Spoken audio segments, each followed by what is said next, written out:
Hello guys, in this video we'll guide you through the simple steps to hide replies or comments on Twitter, X. Follow along and take control of your conversations. First, open the X app, also known as Twitter. Tap the profile icon in the top left corner to go to your profile. Next, scroll through your posts and choose the one where you want to hide a reply.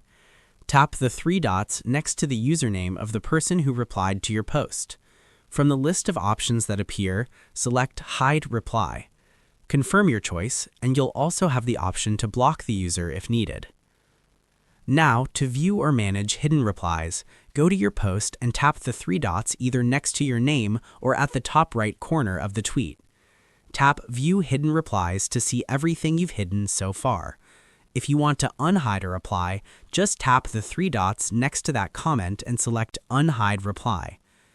Thanks for watching.